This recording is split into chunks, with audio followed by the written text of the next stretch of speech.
तो आइए आप सबका स्वागत है आज के इस सत्र में। आज हम शुरू करने जा रहे हैं 18th चैप्टर का 36 श्लोका से। तो पहले मंगलाचरण करते हैं। ओम अज्ञानतिमिरन्धस्य ज्ञानाञ्जनाशलाकया चक्षुरुन्मीलितं येन तस्मै श्री गुरुवे नमः। श्री चैतन्य मनोभीष्टं स्थापितं येन भूतले स्वयं रूप कदा मह्यं ददाति स्वपदान्तिकं वन्देऽहं श्री गुरु श्रीयुतपदकमलं श्री गुरुं वैष्णवां च श्री रूपं सागरजातं सगण रघुनाथान्वितां तं सजीवं साद्वैतं सावधूतं परिजन सहितं श्री कृष्ण चैतन्य देवं श्री राधा कृष्ण पादां श्री ललिता विशाखान्वितांश्च। हे कृष्ण करुणा सिंधु दीनबंधु जगतपते गोपेश गोपिका कांता राधा कांता नमस्तुते तप्त कांचन गौरंगी राधे वृंदावनेश्वरी वृषभानुसुते देवी प्रणमामि हरिप्रिय वाञ्छाकल्पतरुभ्यश्च कृपा सिन्धुभ्यैव च पतितानां पावनेभ्यो वैष्णवेभ्यो नमो नमः। अनंत कोटि वैष्णव वृंद की जय। जय श्री कृष्ण चैतन्य प्रभु नित्यानंद श्री अद्वैत गदाधर श्रीवासदि गौर भक्तवृंदा। हरे कृष्ण कृष्ण कृष्ण हरे हरे हरे राम राम हरे हरे। मुखम करोति वांचालं पंगुं लंघयते गिरियत् कृपातमहं वन्दे परमानंदमार्गं श्री गुरु दीनतारिणं श्री चैतन्य ईश्वरं। हरे कृष्ण। तो आप सबका स्वागत है आज के इस सत्र में। आज हम शुरू करने जा रहे हैं 18th चैप्टर का 36 श्लोका से हम करेंगे। तो मैं बहुत दिनों बाद ऑनलाइन आया हूँ तो उसके लिए क्षमा चाहता हूँ। मैं इंडिया में बैठा हुआ हूँ तो मुझे टाइम नहीं मिला है। तो आइए हम शुरू करते हैं 18 चैप्टर और 36 श्लोका। लेकिन हम उससे पहले देखेंगे कि हमने आज अभी तक 18 चैप्टर में क्या देखा। हमने देखा कि त्याग और संन्यास के फर्क बता रहे हैं भगवान। फिर भगवान बता रहे हैं कि हर वस्तु को 3 भाग में बांट रहे हैं। क्या क्या बांट रहे हैं? कर्म, ज्ञान, कर्ता, बुद्धि, धैर्य। हर वस्तु भगवान 3 भाग में बांट रहे हैं। भगवान 3 भाग में इसलिए बांट रहे हैं क्योंकि हमें पता चले कि ये तीनों भाग में हम कहाँ लेवल पे खड़े हैं। अगर हमारा धैर्य जो है वो सतोगुण में है परंतु हमारा बुद्धि सतोगुण में नहीं है और इन सब चीज़ों में से कोई भी एक वस्तु अगर सतोगुण में नहीं है तो हमें ये चीज़ें डूब लेंगी, यानी हम हट जाएंगे, हम गिर पड़ेंगे। तो हमें हर वस्तु सतोगुण में होनी जरूरी है। जैसे धैर्य, बुद्धि, ज्ञान, कर्ता, कर्म सब कुछ सतोगुण में होना जरूरी है। और अभी यहाँ पे भगवान आगे बताएंगे कि 3 प्रकार का सुख क्या है। बहुत लोग बोलते हैं ना सुख तो सुख है और दुख तो दुख है, इसमें क्या है। लेकिन भगवान आगे सुख की एक्चुअली डेफिनेशन बताते हैं। 3 प्रकार का सुख है क्या एक्चुअली, तो इससे हमें समझना पड़ेगा। आइए हम आज का है ना श्लोक पढ़ते हैं। सुखम त्विदानी त्रिविधम शृणु मे भरतर्षभ अभ्यास साद्रमते यत्र दुखांत च निगच्छति। तो भगवान क्या कह रहे हैं? हे भरत श्रेष्ठ, मुझसे 3 प्रकार के सुखों के विषय में सुनो जिनके द्वारा बद्ध जीव भोग करता है और जिसके द्वारा कभी कभी दुखों का अंत हो जाता है। तो भगवान आगे बता रहे हैं 37वें श्लोक में कि जो प्रारंभ में विष जैसा लगता है लेकिन अंत में अमृत जैसा समान है और मनुष्य के आत्म साक्षात्कार को जगाता है वह सात्विक सुख कहलाता है। अभी जो प्रारंभ में विष जैसा मतलब वो सुख जो पाने के लिए है ना, मतलब हमें ये नहीं करना पड़ता, क्या कहते हैं, बहुत मेहनत करनी पड़ती है, वो सस्ते में नहीं मिलता, चीपली नहीं मिल जाता है। ऐसा सुख शुरू में क्या दुख जैसा लगता है परंतु अंत में वो क्या होता है, अंत में वो सुख देता है। जो सुख सस्ते में नहीं मिलता वो सुख क्या है, वो अंत में जाके पहले दुख देता है लेकिन बाद में आके सुख देता है। लेकिन बहुत सारे लोग इसमें यहाँ पे प्रश्न कर सकते हैं कि बहुत सारे लोग मेहनत करते हैं, कमाते हैं और फिर बुढ़ापे में जाके एंजॉय करते हैं। तो ये एक्चुअली सात्विक सुख नहीं है, ये तो तमोगुणी है, ये तो पशु के लेवल वाला सुख है। ये आगे बताएंगे भगवान क्या, जो ये सिर्फ इंद्रिय भोग है, ये सुख नहीं है, ये इससे आत्मा का कल्याण नहीं होता है। भगवान यहाँ पे क्या बता रहे हैं? प्रोक्ता आत्म बुद्धि प्रसादजम, यानी आत्मा और बुद्धि को शुद्ध करने वाला सुख जो है, आत्मा और बुद्धि को कल्याण करने वाला जो सुख है वो सुख एक्चुअली सात्विक सुख है। जैसे कि हम भगवान की भक्ति करते हैं ना, तो शुरू में क्या होता है कि हमें भक्ति अच्छी नहीं लगती है, लेकिन वो शुरू में कड़वी लगती है ना। जॉन्डिस में अगर हम दवाई लें तो क्या होता है, शुरू में वो गन्ने का जूस पियोगे तो कड़वा लगता है, लेकिन इसमें हमारी गलती नहीं, वो गन्ने के जूस की गलती नहीं है, वो तो मिठाई है। लेकिन उसमें क्या होता है कि हम जो है हमारी गलती है, हम भवरोग में फंसे हुए हैं, इसीलिए वो भगवान का नाम शुरू में मीठा नहीं लगता है। लेकिन जब उच्च स्तर मिल जाएगा ना, तब बाद में क्या होगा कि वो सुख जो है, जो दुख लग रहा है हमें शुरू में, दवाई कड़वी जो है वो मीठी लगने लगेगी। तो भवरोग से निकलने के लिए हमें क्या करना पड़ेगा? भगवान की भक्ति करनी पड़ेगी। अभी जो सात्विक सुख है ना, वो क्या करता है? आत्मबुद्धि प्रसादजम, यानी आत्मा और बुद्धि को शांत कर देता है, आत्म साक्षात्कार करवाता है। आत्मा का कल्याण करता है, बुद्धि का कल्याण करता है। ठीक है, फिर आगे भगवान रजोगुणी सुख बता रहे हैं क्या है, देखते हैं। जो सुख इंद्रियों द्वारा विषयों के संसर्ग में प्राप्त होता है और जो प्रारंभ में अमृत तुल्य तथा अंत में विष तुल्य लगता है, वह रजोगुणी कहलाता है। देखिए बिल्कुल उल्टा ना, शुरू में बहुत अच्छा लगता है ऐसा सुख, फिर क्या होता है बाद में वो दुख देता है। जैसे जो इंद्रिय सुख विषय के इंद्रियों को भोगने की इच्छा रखता है, ऐसा सुख क्या है, ऐसा सुख है रजोगुणी सुख है। पहले सुख बाद में दुख, मतलब रजोगुण जो वाला सुख जो है वो दुख देता है और क्या करता है वो बाद में बीमारियां देता है ना। जैसे एक एग्जांपल, आपने किसी को मीठा खाने की इच्छा होती है, बहुत मीठा खाता है, तो उसको शुरू में सुख लगता है, लेकिन जब भी वो बूढ़ा होता है धीरे धीरे आगे जाता है तो उसको डायबिटीज की बीमारी हो जाती है।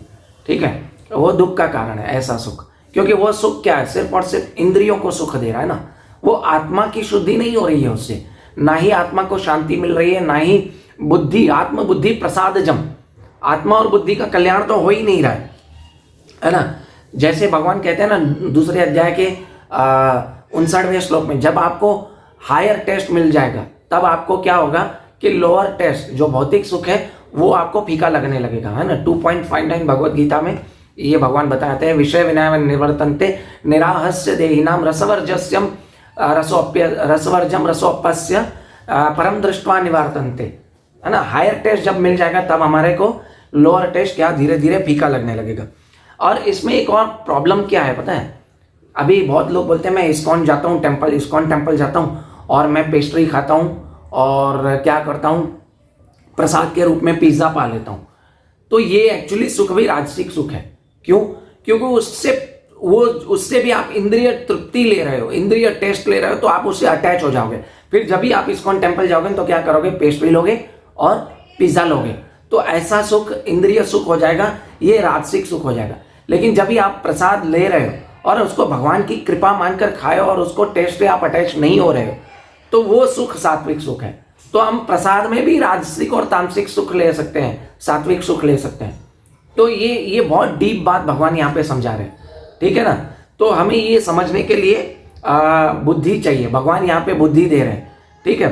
तो जैसे इस्कॉन टेम्पल में मैंने बताया ना कि प्रसाद ले रहे हैं, पिज्ज़ा आपको अच्छा लगता है, आप हर बार जाओगे पिज्ज़ा लोगे गोविंदास में से जाके, आप सोचोगे प्रसाद ही तो है, अच्छा लग रहा है, खा लेते हैं। लेकिन वो प्रसाद के टेस्ट से अगर आप अटैच हो गए ना तो राजसिक सुख है आपका ये, क्योंकि आप मंदिर भगवान के दर्शन नहीं करने जा रहे हो, मंदिर जा रहे हो किसके लिए, वो पिज़्ज़ा खाने जा रहे हो, क्या वहाँ का पिज़्ज़ा अच्छा है हम पिज़्ज़ा खाएंगे इसलिए आप मंदिर जा रहे हो, साथ साथ में दर्शन भी हो जाएंगे। नहीं, आप भगवान का दर्शन करने जाओ और बाद में जो प्रसाद मिल रहा है एज अ कृपा भगवान का लो और उसके टेस्ट से साथ अटैच नहीं हो जाओ, तो ये क्या हो जाएगा कि ये सात्विक सुख हो जाएगा। ये क्यों मैं बता रहा हूँ, एग्जाम्पल दे रहा हूँ। यहाँ पे 40वें श्लोक में भगवान आपको इसको क्लियर कर देंगे, हम देखेंगे आगे, ठीक है। फिर 39वें श्लोक में भगवान क्या कह रहे हैं, 39वें श्लोक में भगवान क्या कह रहे हैं कि जो सुख आत्म साक्षात्कार के प्रति अंधा है, जो प्रारंभ से लेके अंत तक मोह कारक है, जो निद्रा आलस्य तथा मोह से उत्पन्न होता है, वह तामसी सुख है। यानी बहुत लोग हैं ना शारीरिक सुख के बारे में पढ़े रहते हैं ना, जो शुरू से बंधन में बांधता है, मोह में बांधता है, ऐसा सुख क्या है, तामसिक सुख है। जैसे बहुत लोग बोलते हैं ना हमने पूरा हफ्ता काम किया, अभी संडे को जी भर के सोएंगे 12 बजे तक, नॉनसेंस, ये तामसिक सुख है। ये शरीर का सुख है लेकिन ये तामसिक सुख है। क्यों? क्योंकि आप सुबह उठ के भगवान का भजन नहीं कर रहे हो, ये तामसिक सुख है, ये आपको जन्म मृत्यु के चक्कर में फंसाएगा। फिर एक और है कि पागलपन वाला सुख, तामसिक सुख में एक पागलपन वाला सुख है। क्या है, जो लोग 12-12 बजे तक 2-2 बजे तक रात को पार्टी करते हैं, डीजे में नाचते हैं, डांस करते हैं, दारू पीते हैं और अंधेरी लाइट में पता नहीं कौन कौन सी लाइटें जल रही होती हैं, ये क्या है, ये तामसिक सुख है। वो एंजॉय तो कर रहे हैं लेकिन उनको पता नहीं है उनका सुख कौन सा है, ठीक है। इसलिए भगवान ने यहाँ पर सुख को भी 3 डेफिनेशन में बांधा है। तो मैं आपको ये एग्जांपल्स दे रहा हूँ। तो डीजे में नाचते हैं, भूत लोग करते हैं ना ऐसा, रात को 1-1, 2-2 बजे तक रात को भूत निकलते हैं, भूत लोग ऐसा अलग अलग अंधेरे में जाते हैं और नाचते हैं, करते हैं, कुछ भी करते हैं। तो ये सुख क्या है, ये तामसिक सुख है। तो अभी आपको कोई कहे ना कि आप भी सुख हो, मैं भी सुख में हूँ और हमारा सुख एक जैसा है, तो उसको पहले पूछो तुम्हारा सुख सात्विक है, राजसिक है कि तामसिक है, बताओ पहले, उसको पता ही नहीं चलेगा।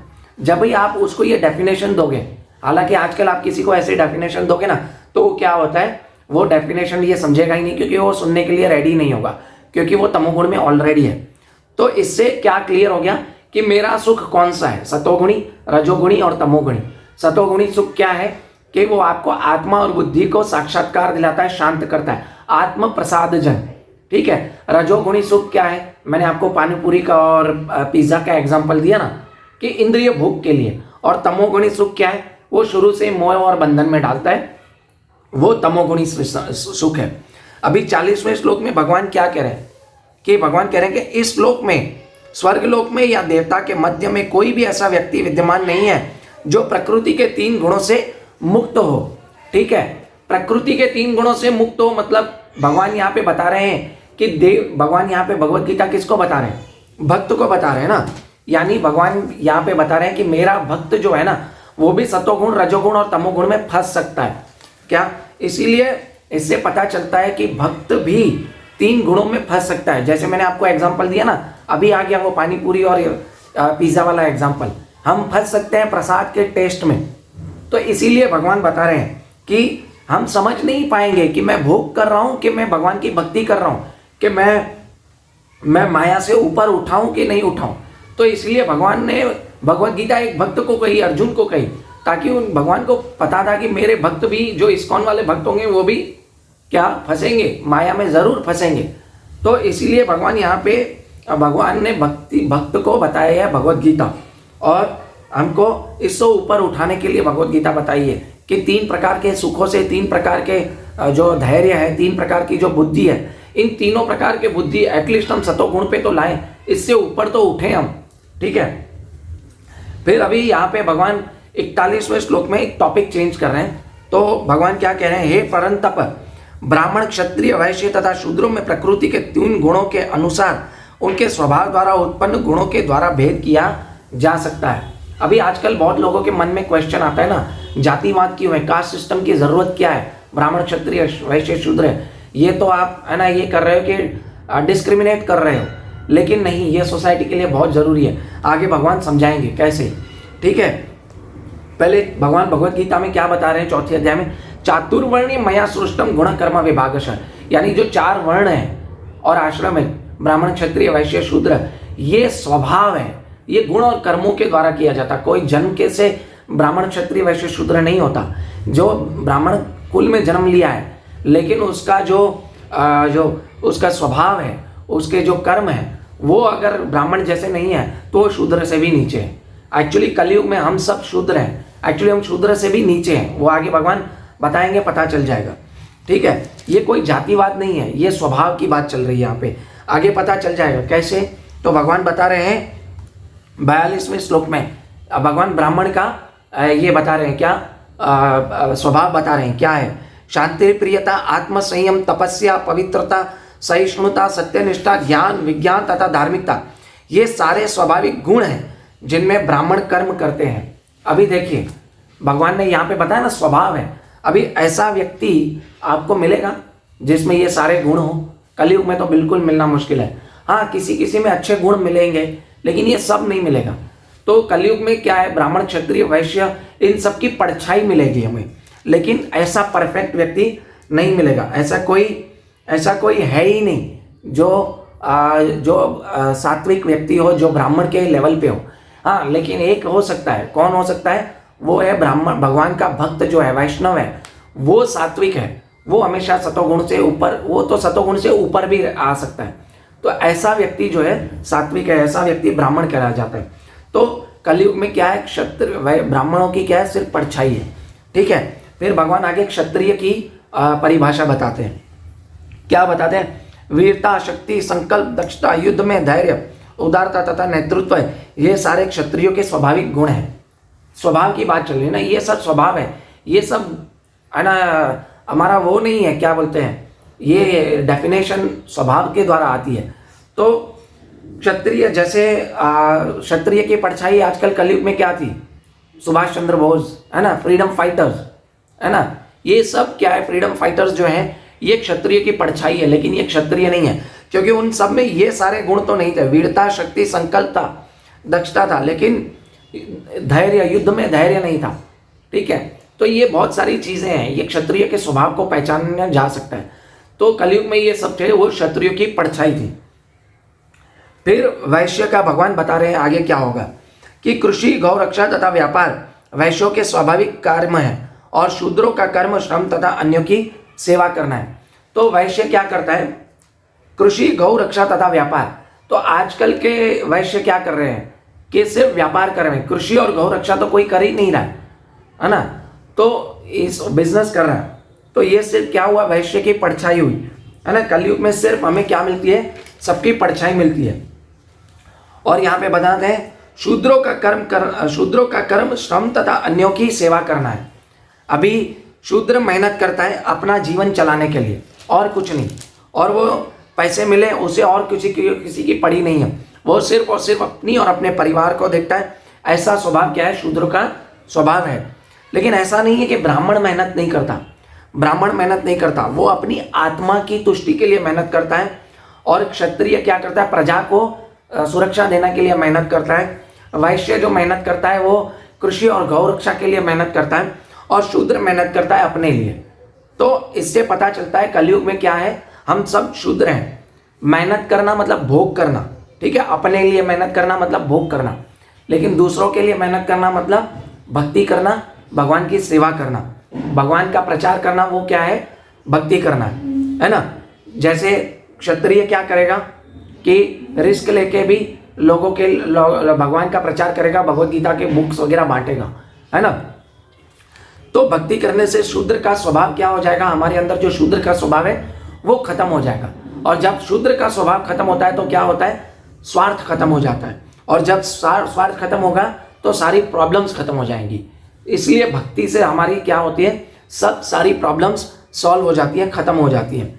एक्चुअली कलयुग में क्या है, हम सब लोग है ना शूद्र भी नहीं है ना। भागवतम कहती है कि कलयुग में पहले तो जन्म ना जाए थे शूद्र, हम जन्म से शूद्र हैं, पर हमारे कर्म से एक्चुअली हम लोग शूद्र भी नहीं है। हम शूद्र से भी नीचे, हम चांडाल हैं, पशु के जीवन में है। वो कैसे? देखिए, आहार निद्रा भय मैथुनम च पशु भी समानम, है ना। आहार, निद्रा, भय और मैथुन, ये चार तो पशु भी करता है, मैं भी कर रहा हूं। तो हम दो पैर वाले पशु हैं क्या? धर्महीना पशु भी समाना। तो हमारे जो जीवन में है धर्म है ही नहीं। भगवान की सेवा तो हम कर ही नहीं रहे, भक्ति तो कर ही नहीं रहे। हमको लगता है हम भक्ति कर रहे हैं, लेकिन हम एक्चुअली भक्ति नहीं कर रहे हैं। हम सिर्फ मंदिर जाते हैं, हाथ जोड़ के आ जाते हैं। आजकल तो लेगा देखा ऐसे करके आते हैं। और अभी मैं नीचे बैठा रहता हूँ, मेरे घर के नीचे मंदिर है। वो लोग क्या करते हैं पता है? सोसाइटी के अंदर मंदिर है। एक आदमी को मैं देखता हूँ रोज क्या करता है पता है? वो एक्टिवा चलाता है, घंटी एक्टिवा का हॉर्न बजाता है और भगवान की तरफ देखता है, करके जाता है। मतलब वो इतने तमोगुण में है और उसको लगता है कि मैं बहुत अच्छा कार्य कर रहा हूँ, एटलीस्ट भगवान को ऐसे ऐसे तो कर रहा हूँ। नहीं, ये समझ में आना चाहिए हमें कि हम एक्चुअली भक्ति है क्या, है ना। भगवान की सेवा करना है, वो भक्ति है। भगवान का नाम जप करेंगे, वो भी एक भक्ति है, वो भी एक सेवा है। तो हमें एक्चुअली भगवान यहाँ से हमें क्या बता रहे हैं? आप पशु के लेवल से ऊपर उठ के हम क्या करें? शूद्र तो बने, एटलीस्ट। हम शूद्र भी नहीं है, हम शूद्र तो बने। शूद्र मतलब शूद्र होना बुरी बात नहीं है। शूद्र होना मतलब आप वैष्णवों की सेवा करोगे, और वैष्णवों की सेवा करोगे तो आप क्षत्रिय, ब्राह्मण और वैश्य से भी ऊपर उठ जाओगे। क्यों? क्योंकि आपको सीधा भगवान अपने पास बुला लेंगे। वो क्यों बुला लेंगे? क्योंकि आपने ब्राह्मणों की सेवा की है, वैष्णवों की सेवा की है। तो शूद्र बनना बुरी बात नहीं है। शूद्र तो मेहनत करता है, सेवा करता है ना। सेवा करता है किसकी? ब्राह्मणों की सेवा करता है, वैष्णवों की सेवा करता है, क्षत्रियों की सेवा करता है, इन सबकी सेवा करता है। तो वो एक्चुअली सबसे पहले ऊपर उठेगा। तो शूद्र बनना बुरी बात नहीं है।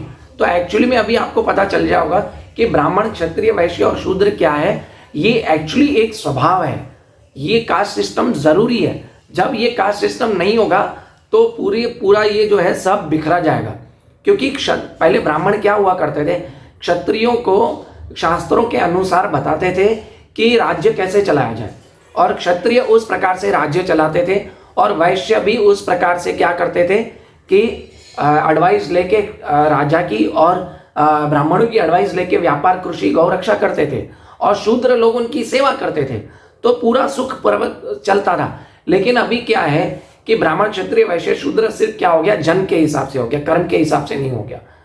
तो ये कास्ट सिस्टम जो है वो जरूरी है, अदरवाइज आप कितना भी यूनाइटेड नेशंस बना लो, ठीक है, वर्ल्ड में यूनाइटेड नेशंस, लेकिन अगर आपका मत एक नहीं है, किसी की सलाह नहीं लेके मत एक नहीं है, तब तक आप इस वर्ल्ड में शांति नहीं आएगी, इस जगत में शांति आनी ही नहीं है दुनिया के अंदर। और दूसरा ये जो है कि यूनाइटेड नेशंस वालों का सबका मत अलग अलग होता है, लेकिन आप भागवतम सुने जब शौनक ऋषि से, है ना, सूत गोस्वामी से जब शौनक ऋषि सवाल पूछ रहे थे, तो वो ऑन बिहाफ ऑफ 88,000 ऋषिस के ऑन बिहाफ 6 सवाल पूछ रहे थे उन्होंने, तो उनको अपना प्रतिनिधि बनाया थे, आप हमारी तरफ से सवाल पूछो सूत गोस्वामी को। तो इससे क्या पता चलता है कि सबका मत एक था, लेकिन जब यहाँ पे सबका मत एक नहीं है और ये कास्ट सिस्टम जो स्वभाव के हिसाब से है वो नहीं होगा, तब तक इस वर्ल्ड में शांति नहीं आने वाली है।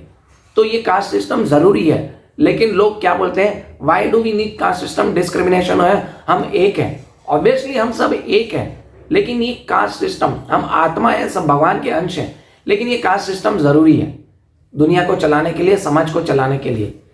I hope you have understood. If you have any question please ask. मैं क्वेश्चंस एक्सेप्ट करूंगा, इनवाइट करता हूं, लेकिन उससे पहले आप लिखिए अपने जो भी क्वेश्चंस हो, लेकिन उससे पहले हम बाकी आज के 2 श्लोक हैं वो पढ़ लेते हैं। फिर भगवान क्या कहते हैं कि अपने अपने कर्म के गुणों का पालन करते हुए प्रत्येक व्यक्ति सिद्ध हो सकता है। अब तुम मुझसे सुनो कि यह किस प्रकार किया जा सकता है। अपने अपने स्वभाव के हिसाब से हमें कार्य करना है, ठीक है, ना कि किसी और के स्वभाव के हिसाब से कार्य करना है। अपना जो स्वभाव है, मेरा वैश्य का स्वभाव है तो मैं अपने स्वभाव से काम करूंगा, मेरा शूद्र का स्वभाव है तो मैं शूद्र के हिसाब से काम करूंगा, मेरा स्वभाव ब्राह्मण जैसा है तो मेरा ब्राह्मण जैसा कार्य करूंगा। लेकिन भगवान यहाँ क्यों बता रहे हैं, क्योंकि अगले श्लोक में पता चल जाएगा कि अगर हम किसी शूद्र बनना मतलब किसी और के स्वभाव से कार्य करेंगे तो क्या होगा, ठीक है, कि जो सभी प्राणियों का उद्गम है और सर्वव्यापी है, उस भगवान की उपासना करके मनुष्य अपने कर्म करते हुए पूर्णता प्राप्त कर सकता है। क्या है, भगवान क्या बता रहे हैं कि जब व्यक्ति अपने अपने स्वभाव से जब कार्य करता है तो वो कैसे कर सकता है, वो चाहे आप किसी भी स्वभाव में हो, ब्राह्मण क्षत्रिय वैश्य शूद्र किसी भी स्वभाव के अंदर हो, लेकिन जैसे भगवान सेंटर में रखेंगे ना तो आप वो अपने अपने कार्य भगवान के लिए कर सकते हैं। जिस दिन भगवान हट गए हमारे सेंटर से, हमारे लाइफ में बीच में से, तो क्या होगा, हमारे लाइफ के मध्य से तो हम पशु बन जाएंगे, चांडाल बन जाएंगे, हम शूद्र भी नहीं रहेंगे। तो हम एक्चुअली पशु है, हम शूद्र भी नहीं है, यहाँ पे एक्चुअली पता चलता है। तो ब्राह्मण कैसे कार्य करेगा, भगवान को सेंटर में रख के कि वो अपने आचरण से पठन पाठन यजन याजन करेगा, अपने आचरण के हिसाब से लोगों को प्रचार करेगा, ठीक है, उस हिसाब से ब्राह्मण अपना कार्य करेगा अपने स्वभाव के अनुसार। क्षत्रिय कैसे करेगा कि रिस्क लेके प्रजा की रक्षा करेगा, प्रचार करेगा, है ना, प्रचार करना भी एक रिस्क है ना, क्योंकि मैं दुबई में रहता हूँ, मैं बताता हूँ आपको कि अभी मैं इंडिया आया हूँ घूमने, लेकिन मैं अब दुबई में रहता हूँ, तो रिस्क लेके हम लोग प्रचार करते हैं। वहाँ पे बहुत मुश्किल है, इस्लामिक कंट्री है, तो वहाँ पे बहुत मुश्किल है, रिस्क लेके प्रचार करते हैं हम लोग। तो वो जो है वो प्रचार करना है, वो क्षत्रिय का स्वभाव है। तो हम देखा जाए तो हम क्षत्रिय हो गए, है ना, ये स्वभाव हो गया ना अंदर। फिर वैश्य क्या करेगा, भगवान की सेवा के लिए धन इकट्ठा करेगा, लोगों के पास जाएगा, गालियां खाएगा लोगों की, लेकिन भगवान की सेवा के लिए, भगवत गीता बांटने के लिए जो प्रिंटिंग कॉस्ट लगती है उसके लिए क्या करेगा कि उसके लिए वो आना धन इकट्ठा करेगा, लक्ष्मी इकट्ठा करेगा और भगवान की सेवा में लगाएगा। और शूद्र क्या करेगा, इन सब की क्या करेगा, सेवा करेगा। और इसको क्या कहते हैं, दैवी वर्णाश्रम। लेकिन एक होता है आसुरिक वर्णाश्रम। देखिए आसुरिक वर्णाश्रम क्या है, रावण था, जैसे रावण की लंका में भी होगा ना ब्राह्मण क्षत्रिय वैश्य शूद्र, वहां पे भी ब्राह्मण थे, क्या थे, वो पठन पाठन यजन याजन करते थे, लेकिन उनकी जो सलाह थी, उनका जो स्वभाव था वो क्या था, आसुरिक वर्णाश्रम जैसा था। अगर वो दैवी वर्णाश्रम जैसा होता तो रावण को क्या सलाह दे सकते थे। रावण खुद भी जो था बहुत ज्ञानी था, लेकिन उसने जो ज्ञान था उसने गलत जगह पे यूज किया, गलत तरीके से यूज किया, तो क्या हो गया, वो आसुरिक वर्णाश्रम हो गया। तो आजकल जो भी चल रहा है हमारे इस कलयुग में, इस दुनिया में जो भी चल रहा है वो आसुरिक वर्णाश्रम चल रहा है। एक्चुअली आसुरिक वर्णाश्रम भी नहीं चल रहा है, हम आसुरिक वर्णाश्रम से भी नीचे है, चांडाल के लेवल पे है, पशु के लेवल पे है, ठीक है। अभी आज का लास्ट श्लोक है जो भगवान बता रहे हैं कि आप अपने स्वभाव में रह के कार्य कैसे कर सकते हैं। अपने वृत्तिपूर्वक कार्य करना, चाहे वह कितना ही त्रुटिपूर्ण ढंग से क्यों न किया गया हो, अन्य किसी के कार्यकर को स्वीकार करने के और अच्छे प्रकार की करने की अपेक्षा से अधिक श्रेष्ठ है। अपने स्वभाव के अनुसार निर्दिष्ट कर्म कभी भी पाप से प्रभावित नहीं होते। भगवान यहाँ पे बहुत ही अच्छा बता रहे हैं। क्या बता रहे हैं कि अपने स्वभाव के हिसाब से कार्य करो। जो भी आपका ब्राह्मण, क्षत्रिय, वैश्य, शूद्र जो भी स्वभाव है, उस स्वभाव के हिसाब से कार्य करो, चाहे उसमें कितनी भी गलतियां हो, लेकिन वो आपको पाप में नहीं बांधेगा। लेकिन अगर आपने दूसरे के स्वभाव के हिसाब से कार्य करना स्टार्ट कर दिया तो क्या होगा कि वो होगा, है ना, मिस्टेक्स भी नहीं करे, सपोज उससे चाहे बेहतर कर ले, लेकिन वो आपको पाप में बांधेगा। जैसे एक ब्राह्मण है ना, वो क्या करता है, रीडिंग करता है, पठन पाठन करता है, भगवत गीता पढ़ता है, भागवतम पढ़ता है, और क्या करता है, उसको देखकर हम ज़्यादा रीडिंग करना स्टार्ट कर दें। लेकिन क्या होगा कि हम ज़्यादा रीडिंग, उससे अच्छी रीडिंग कर लें, वो 3 घंटा करता है, दिन में 6 घंटा रीडिंग कर लें, सब कर रहे हैं, लेकिन हम उससे क्या होगा, हम मिसकंसेप्शन निकालेंगे शास्त्रों के, तो वो क्या होगा, पाप में फंसाएगा हमें। हम भले रीडिंग बहुत अच्छी कर ली हमने, लेकिन क्या हमने उसका कंसेप्शन गलत निकाल दिया तो हम पाप में फंस जाएंगे। तो क्योंकि मेरा वो स्वभाव ही नहीं है ना। तो अगर हमें रीडिंग करनी है तो पहले उससे क्या, वो स्वभाव प्राप्त करने के लिए हमें प्रामाणिक गुरु के पास जाना पड़ेगा, उन शास्त्रों को समझना पड़ेगा, तभी जाके मैं वो रीडिंग कर सकूंगा और उसको समझ पाऊंगा। अपने आप से अगर मैं रीडिंग करूंगा, किसी को देख के भाई ये 3 घंटा भागवतम पढ़ता है रोज और मैं 4 घंटा पढ़ूंगा, ये क्या हो गया, प्रतिस्पर्धा हो गई, अनुस्पर्धा नहीं हुई, है ना। एक होता है प्रतियोगिता, एक होता है अनुयोगिता, एक होता है प्रतिस्पर्धा, एक होती है अनुस्पर्धा। तो इसको समझने के लिए हमें प्रामाणिक गुरु के पास जाना पड़ेगा, ठीक है। लेकिन सोसाइटी देखो बिल्कुल उल्टी है। क्या करते हैं, देख वो डॉक्टर बन गया, तू भी डॉक्टर बन, उसके जैसा बनो। नहीं, ऐसा नहीं है। अपने स्वभाव के हिसाब से कार्य करना है। अगर आप अपने बच्चों को डॉक्टर बनने के लिए फोर्स करेंगे ना, तो वो क्या करेगा, उसका पढ़ाई में मन नहीं लगेगा, प्रेशर लेगा, और फिर क्या होगा, आजकल के स्टूडेंट्स देखो, माँ बाप थोप देते हैं तुझे ये बनना है, फिर क्या करता है वो क्या करता है कि वो प्रेशर में आके क्या करता है कि इधर उधर चला जाता है या आत्महत्या करता है। जब वो आत्महत्या करता है तो वो पाप में फंसता है, क्योंकि आत्महत्या करना वो पाप है, और वो चांडाल योनि में जाता है, प्रेत योनि में चला जाता है। तो ये देखो, ये पाप में फंस रहे हैं हम, लेकिन हमें पता ही नहीं है। तो इसलिए हमें अपने स्वभाव के अनुसार कार्य करना चाहिए। भगवान ने यहाँ पे बताया कैसे कार्य करना चाहिए। तो ये सब प्रिंसिपल्स है ना, हमें इसे समझना होगा भगवत गीता के माध्यम से। तो ये जब हम समझ जाएंगे तो हम एक्चुअली अपना जीवन सुखपूर्ण शांतिपूर्वक कर सकेंगे। तो हरे कृष्णा, आज के इस सत्र को मैं यहीं पे विराम देता हूँ। अगर किसी का प्रश्न हो तो आप पूछिए, और कृपया इस लेक्चर को ज़्यादा से ज़्यादा लोगों को शेयर करें, ताकि लोगों को पता चले कि ये वर्णाश्रम क्यों ज़रूरी है, ठीक है। हरे कृष्णा। जय श्री कृष्ण चैतन्य प्रभु नित्यानंद, श्री अद्वैत गदाधर श्रीवासदि गौर भक्तवृंदा, अनंत कोटि वैष्णव वृंद की जय, श्री श्री गौर निताई की जय, श्री श्री राधा श्याम सुंदर की जय, श्रील प्रभुपाद की जय, अनंत कोटि वैष्णव वृंद की जय। हरे कृष्णा। कृष्णा।